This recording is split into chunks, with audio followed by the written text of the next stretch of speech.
राष्ट्र सर्वप्रथम, राष्ट्र सर्वप्रथम, राष्ट्र सर्वप्रथम, राष्ट्र सर्वप्रथम।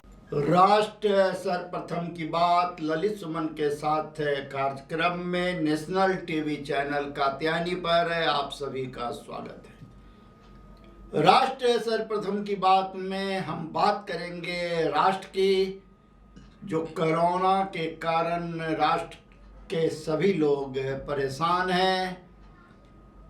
सरकारें परेशान हो उठी है। फिर से एक बार लोग हताश होने लगे हैं कि आखिर क्या होगा।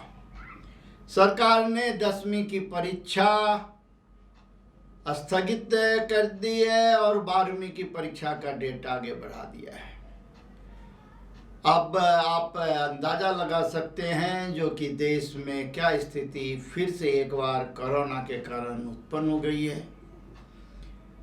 जगह जगह से खबरें आ रही है जो कि कोरोना का इस बार प्रकोप पहले के अपेक्षा काफ़ी तेज है। उत्तर प्रदेश के मुख्यमंत्री योगी आदित्यनाथ भी कोरोना पॉजिटिव हो गए, वहीं अखिलेश यादव भी कोरोना पॉजिटिव हो गए। इसी प्रकार से लगातार सूचनाएं आ रही है जो कि कोरोना अपना प्रकोप दिखाता चला जा रहा है।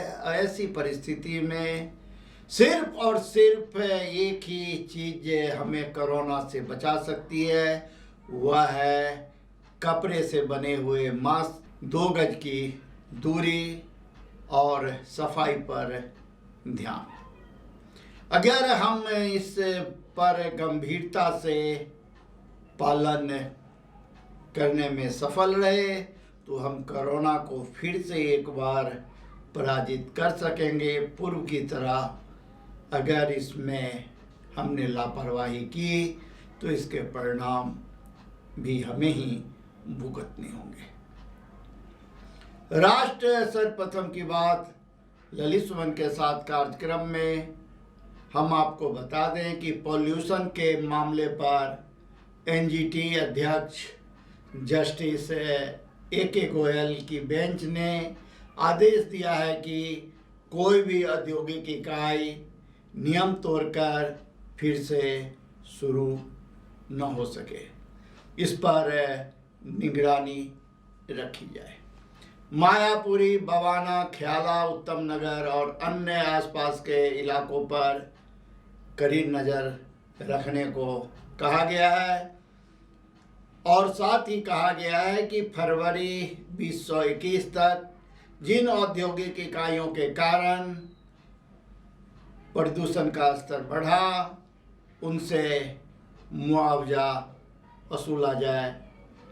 साथ ही यह बात भी DPCC Delhi pollution control board ने बताया है कि उन्होंने 43 इकाइयों को बंद कर दिया है और पर्यावरण को नुकसान पहुंचाने वाले औद्योगिक इकाइयों को नोटिस भी जारी किया गया है। राष्ट्र सर्वप्रथम की बात ललित सुमन के साथ कार्यक्रम में हम आपको बताएं कि किसी भी प्रकार की बीमारी का फैलाव हवा में, पानी में गंदगी होने के कारण, प्रदूषण होने के कारण ही होता है। कोरोना का भी प्रकोप इन्हीं सब कारणों से लगातार बढ़ता जा रहा है और जब लॉकडाउन हुई थी तो सभी नदी नाले साफ होने लगे थे, चिड़िया चहचहाने लगी थी, पेड़ पौधे हरे भरे हो उठे थे, लोगों का स्वास्थ्य ठीक होने लगा था। लेकिन यूं ही लॉकडाउन ख़त्म हुई, फिर से धीरे धीरे वही स्थिति उत्पन्न होने लगा। लोग लापरवाह होते चले गए। लोग भूल गए उस वक्त को जब उन्हें घरों के अंदर कैद रहना पड़ा था।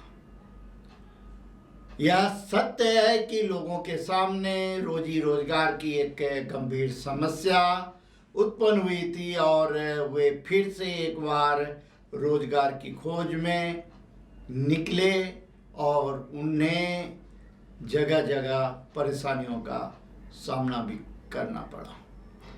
राष्ट्र सर्वप्रथम की बात ललित सुमन के साथ कार्यक्रम में हम प्रारंभ से आपसे कहते रहे हैं कि राष्ट्र को सर्वप्रथम बनाने की दिशा में आप अपना योगदान दें।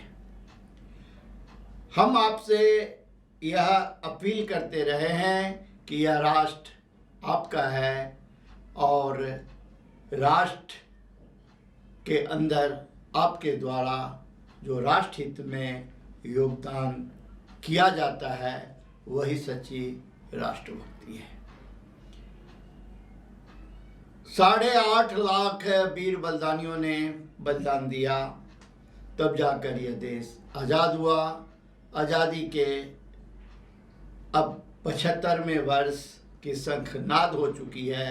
अभी हम 74वें वर्ष में हैं और 75वें वर्ष की तैयारी शुरू कर चुके हैं। किसी के ऊपर उंगली उठाने से बेहतर है कि हम आत्ममंथन करें, हम चिंतन करें, हम चिंता कदापि ना करें। चिंता चिता के समान होता है और जब किसी भी चीज़ की चिंता किसी को सताने लगे तो वह स्वतः ही अंदर चलने लगता है, चाहे वह दिखाई पड़े या ना पड़े। जो उसे भुगतता है उसे ही पता होता कि चिंता क्या होता है। चिंता से किसी भी समस्या का समाधान कभी भी नहीं हुआ है, न कभी होगा।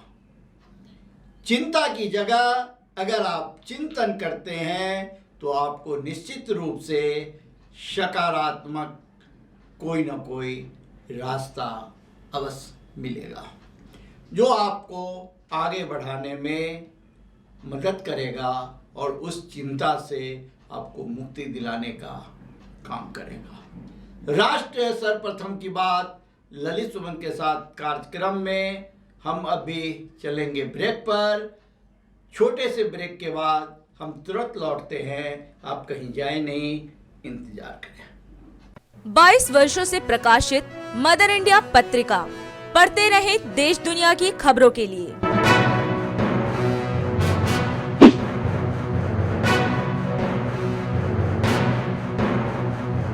26वें वर्ष में आपके लोकप्रिय समाचार पत्र इंडिया दर्पण का प्रवेश। आप देखते रहें अपने क्षेत्र की खबरें।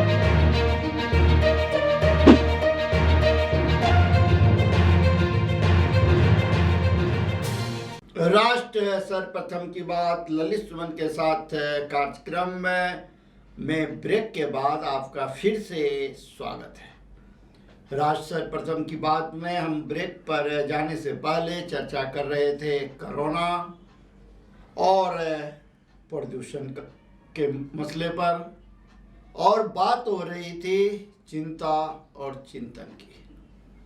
कहने को तो यह आध्यात्मिक विषय है, यह गुरुओं का काम है, लेकिन वास्तविकता में जो आपको राह दिखाए, जो आपको सही बात बताए, वह आपका मार्गदर्शक है। अगर आप उन बातों को सही ढंग से समझ सकते हैं, अगर आप उस बात को सही ढंग से समझकर उसका अनुपालन करते हैं तो आप निश्चित रूप से सफल होते हैं। राष्ट्र सर्वप्रथम की बात में हम आज बात करेंगे, जो सत्य कहना अगर बगावत है तो समझो हम भी बागी हैं।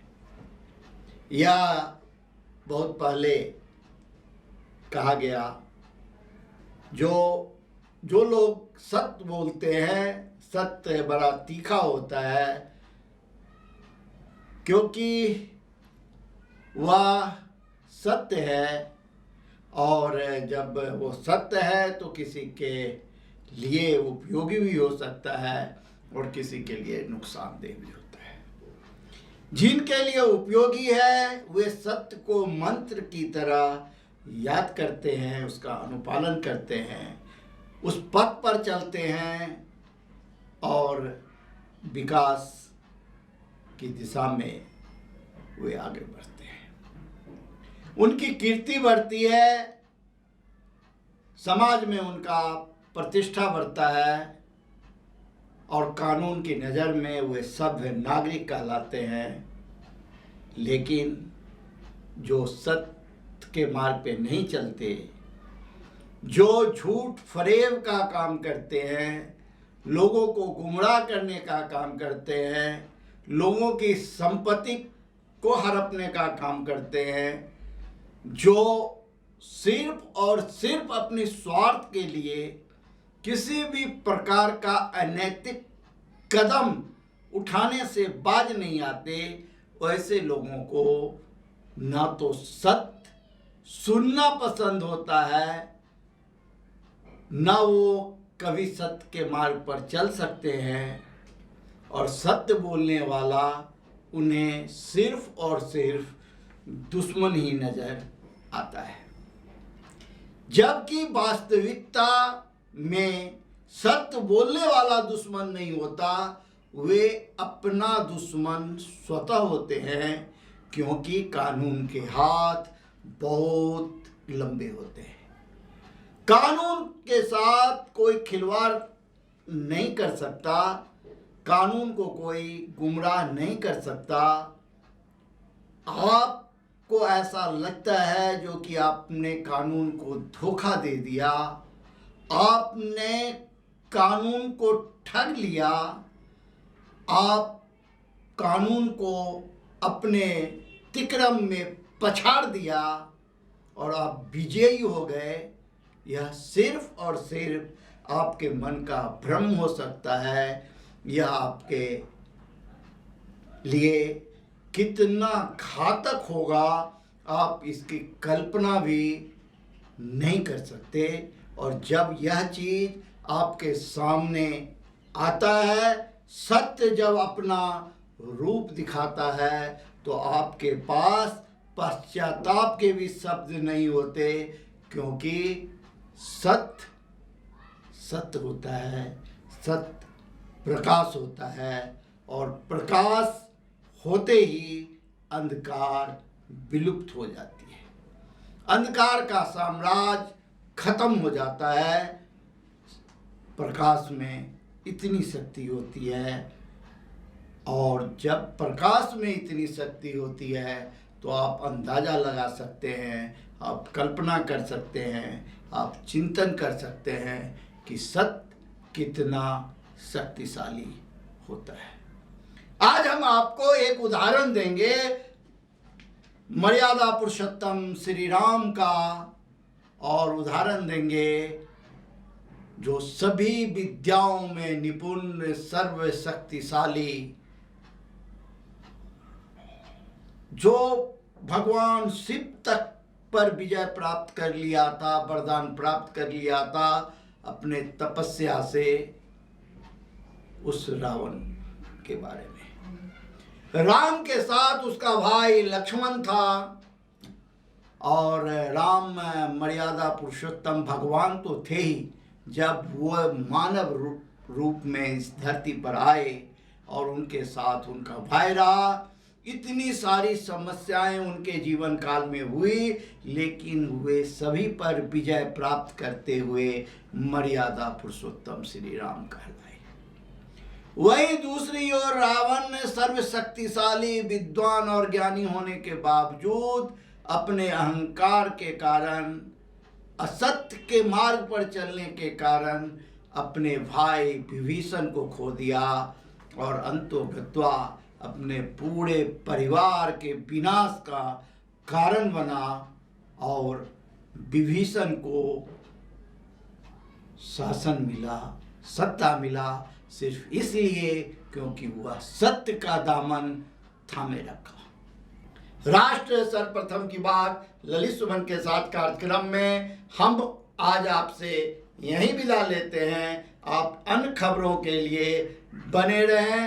राष्ट्र सर्वप्रथम, वंदे मातरम, जाग उठा है भारत। आज प्रधानमंत्री नरेंद्र मोदी ने वीडियो कॉन्फ्रेंसिंग के जरिए भारतीय विश्वविद्यालय संघ की 95वीं वार्षिक बैठक और कुलपतियों के राष्ट्रीय सेमिनार को संबोधित किया और कहा कि जब देश आजादी का अमृत महोत्सव मना रहा है तो उसी कालखंड में बाबा साहेब अम्बेडकर की जन्म जयंती भी हमें इस महान महायज्ञ से जोड़ती है। उन्होंने कहा कि मैं सभी देशवासियों की तरफ से बाबा साहेब को उनकी जन्म जयंती पर श्रद्धांजलि अर्पित करता हूं। इस कार्यक्रम के दौरान पीएम मोदी ने कहा कि जब नॉलेज आती है तभी आत्मसम्मान भी बढ़ता है। आत्मसम्मान से व्यक्ति अपने अधिकार के लिए जागरूक होता है और समान अधिकार से ही समाज में समरसता आती है और देश प्रगति करता है। आज जब देश आजादी का अमृत महोत्सव मना रहा है तो उसी कालखंड में बाबा साहब आम्बेडकर की जन्म जयंती का अवसर हमें उस महान यज्ञ से भी जोड़ता है और भविष्य की प्रेरणा से भी जोड़ता है। मैं कृतज्ञ राष्ट्र की तरफ से, सभी देशवासियों की तरफ से बाबा साहेब को आदरपूर्वक श्रद्धांजलि अर्पित करता हूं।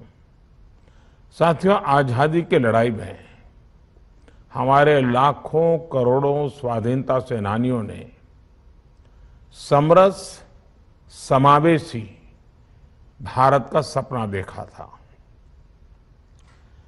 उन सपनों को पूरा करने की शुरुआत बाबा साहब ने देश को संविधान को देकर के की थी। आज उसी संविधान पर चलकर भारत एक नया भविष्य गढ़ रहा है। उनकी एक पुस्तक बाबा साहब के जीवन दर्शन से परिचित कराती है। दूसरी किताब उनके व्यक्ति दर्शन पर केंद्रित है। इसी तरह तीसरी किताब में बाबा साहब का राष्ट्र दर्शन हमारे सामने आता है और चौथी किताब में उनके आयाम दर्शन को देशवासियों तक ले जाएगी।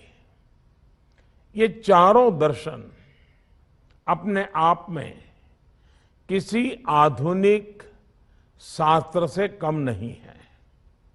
मैं चाहूंगा कि देश के विश्वविद्यालयों में, कॉलेजों में हमारी नई पीढ़ी ज्यादा से ज्यादा इन पुस्तकों को और ऐसे कई पुस्तकों को भी पढ़ें।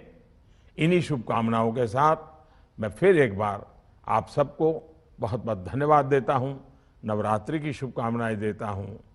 आज बाबा साहब आम्बेडकर की जन्म जयंती पर विशेष रूप से शुभकामनाएं देता हूं।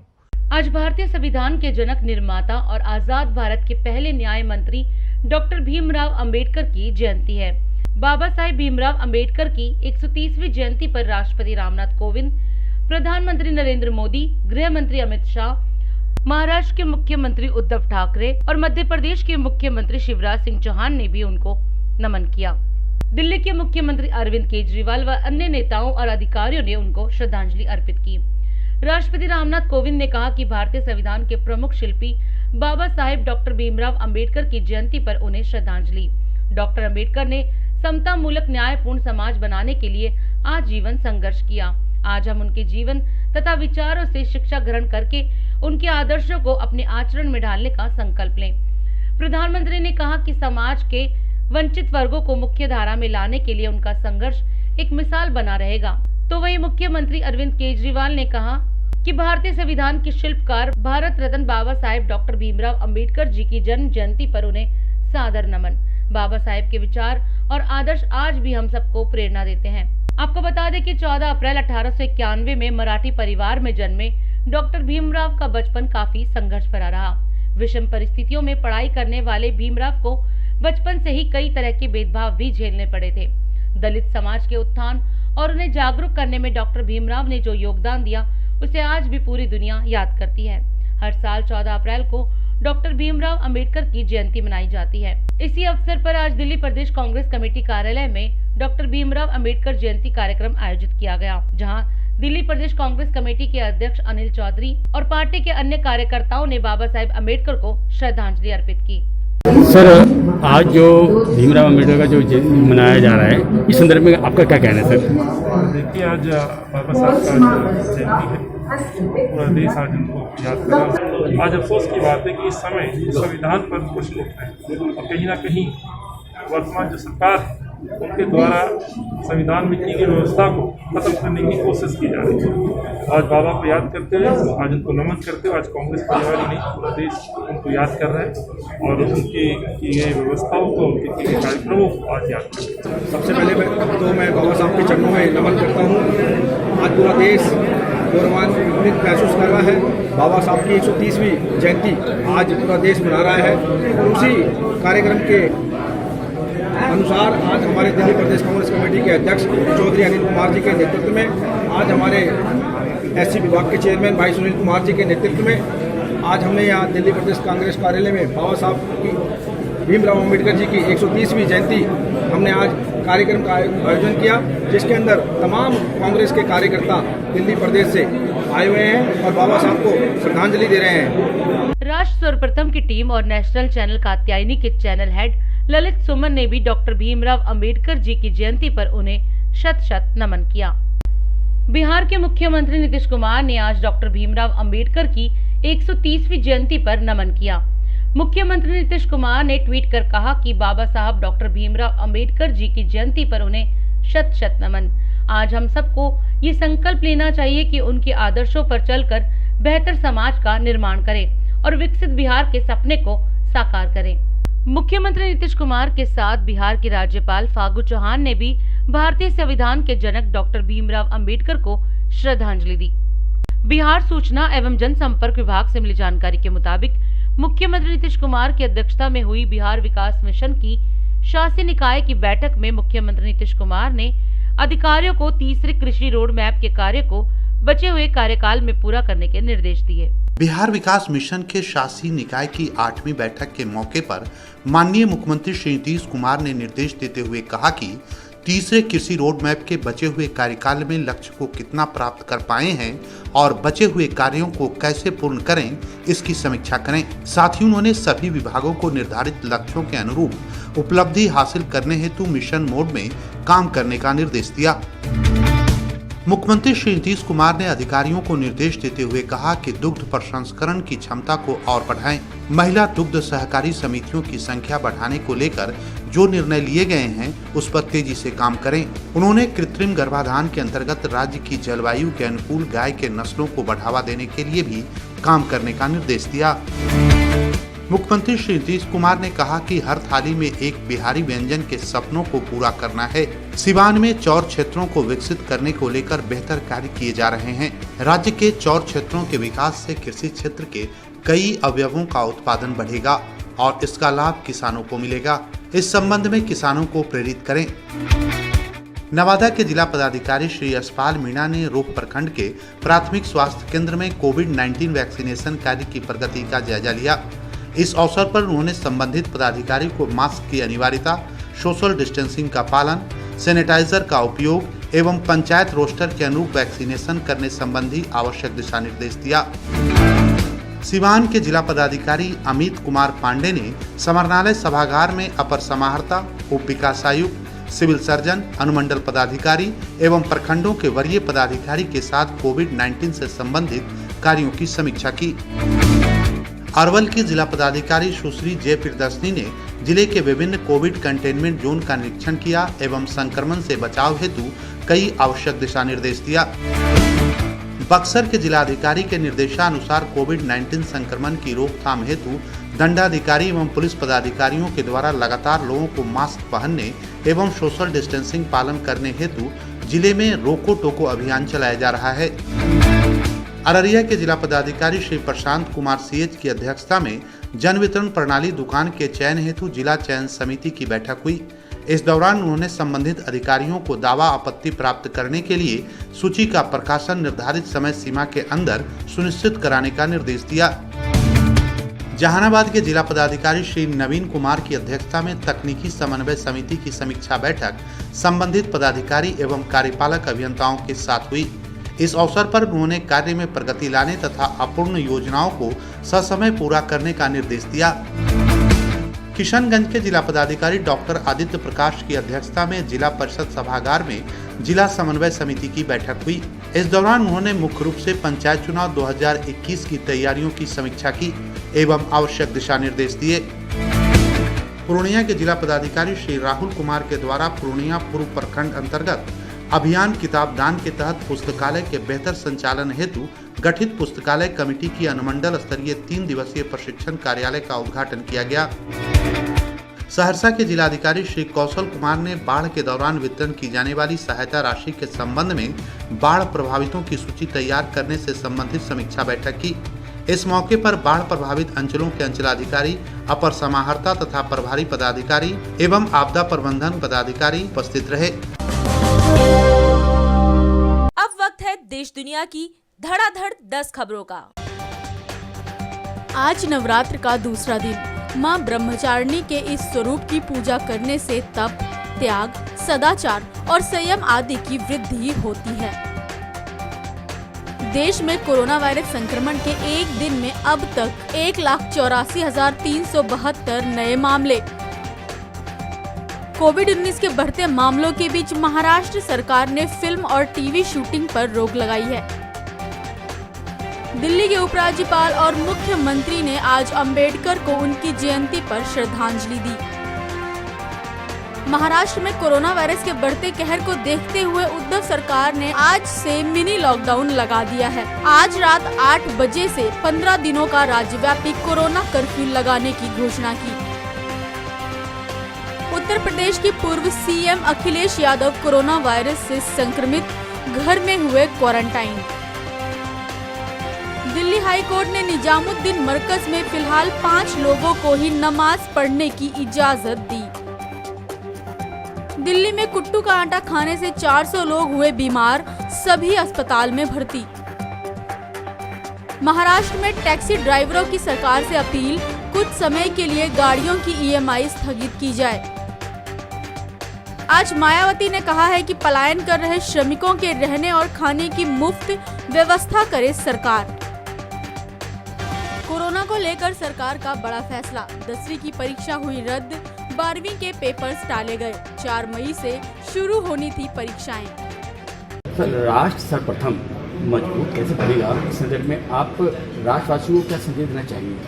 देखिए, राष्ट्र सर्वप्रथम ये भावना को लेके माननीय मोदी जी पिछले 6 साल से लगातार काम कर रहे हैं। उनके लिए राष्ट्र सर्वोपरि है, पार्टी सेकंड है और सेल्फ लास्ट है। उन्होंने दिखाया उनके लिए परिवार सबसे लास्ट है और ये सब चीज़ें उन्होंने धरातल पर उतार के कोरोना काल जैसे समय में उन्होंने दिखाई। भारत अब तक काफ़ी विकास किया है, भारत विश्व गुरु कैसे बनेगा? भारत विश्व गुरु बनेगा और उस रास्ते पे तेजी से चल रहा है। आज हम स्पेस में भी बहुत ज़्यादा प्रगति कर रहे हैं, आज हम मेडिकल साइंस में ज़बरदस्त प्रगति कर रहे हैं। आज हम 100 से ज़्यादा कंट्रीज को जो कोरोना जैसी महामारी की वैक्सीन है वो सप्लाई कर पा रहे हैं और वो लोग भिन्न भिन्न प्रकार से भावनात्मक तरीके से भारत का और भारत की जनता का धन्यवाद कर रहे हैं। तो ये एक बहुत अच्छा और पॉजिटिव सिग्नल है कि भारत पुणे विश्व गुरु बनने जा रहा है, क्योंकि भारत पुणे विश्व को अपनी ओर से सपोर्ट दे रहा है, अपनी ओर से योगदान दे रहा है। केंद्र सरकार और राज्य सरकार से आप क्या चाहते हैं और आम जनता को क्या संदेश देना चाहेंगे कि राष्ट्र सर्वप्रथम बनने में वे अपना क्या योगदान दें? देखिए, मैं आम जनता से रिक्वेस्ट करना चाहूँगा कि राष्ट्र के लिए योगदान देने के लिए अभी बहुत अच्छा मौका है। माननीय पीएम साहब ने बोला है 11 से 14 के बीच में टीका अभियान चलाना है और उस टीका अभियान से हमें सभी को, जितने भी 45 साल से ऊपर एलिजिबल लोग हैं, उनका टीकाकरण कराना है, उनको वैक्सीनेशन दिलवानी है। इसमें अपना योगदान दें। ये बहुत बड़ा आपका योगदान देश के लिए रहेगा, देश प्रथम के लिए रहेगा। राष्ट्र सर्वप्रथम बनने में भ्रष्टाचार कितना बाधक है, इस संदर्भ में आपकी क्या राय है? हम अपने उद्योग धंधों को, अपने युवाओं को और अपने आप को शक्तिशाली बना सकते हैं, जैसे मोदी जी ने करके दिखाया। भ्रष्टाचार को दूर रखते हुए उन्होंने वैक्सीनेशन का भी निर्माण किया, पूरे देश में मेडिकल तंत्र को भी खड़ा किया, डिस्ट्रीब्यूशन तंत्र भी खड़ा किया और गरीब भाई बहनों को उन्होंने भोजन भी दिया। ये चीजें दिखाता है कि अगर आप में दृढ़ शक्ति है, इच्छा शक्ति है, तो आप भ्रष्टाचार को दूर भी रख सकते हो और एक अच्छा काम करके दिखा सकते हो। और अधिक खबरों के लिए आप हमारे YouTube चैनल दैनिक इंडिया दर्पण को अभी सब्सक्राइब करें और नोटिफिकेशन के लिए बेल आइकन को प्रेस करना ना भूलें। राष्ट्र सर्वप्रथम, राष्ट्र सर्वप्रथम, राष्ट्र सर्वप्रथम। राष्ट्र सर्वप्रथम